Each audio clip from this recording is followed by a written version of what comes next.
Dwarkadhish welcome to my new vlog અને આજે day 2 છે મિની વ્લોગ બનાવવાનો અને આજે સવારના પોરમાં લાલાનો ફોન આવ્યો હતો કે ગાડી રિપેરિંગમાં દેવાની છે.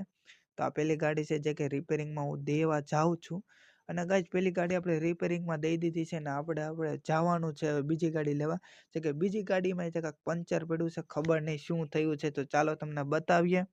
અને ગાઈઝ બીજી ગાડીમાં જો પાછળમાં પંચર પડ્યું છે ને એ હવે ગેરેજે દેવા જાઉં છું અને બહુ જ તે હાર્ડ છે અને અત્યારે હવે અડધી કલાકનું કીધું છે. હવે ગાડી હવે ક્યારે મળે ખબર નહીં. તો ગાઈઝ અડધી કલાક રહીને આપણા હાથમાં ગાડી આવી ગઈ છે અને આપણે હવે ઘરે જવાનું છે અને બપોરના વાગ્યા 3 અને 3 વાગે આપણે વાડીએ જઈએ છીએ અને થોડુંક વાડીમાં કામ છે એ કરીએ. અને ગાઈઝ આ વાડીનો રસ્તો છે કે અમે લાલો ગાડી હાંકે છે અને હું પાછળ મિની વ્લોગ બનાવું છું અને વાડીએ પહોંચી ગયા ને તમે વાડીનો વ્યૂ જોવો કેમ કે આ એક બળદે બાંધ્યું હમણાં તમને બતાવું. અને જો આ બળદ છે અને વાડીનો વ્યૂ જોવો એટલે વાડી તમને બહુ જ સારી લાગતી હશે. અને આજનો મિની વ્લોગ ગાઈઝ અહીં જ રાખીએ કેમ કે થોડું કામ છે, પછી તમને નેક્સ્ટ વિડીયોમાં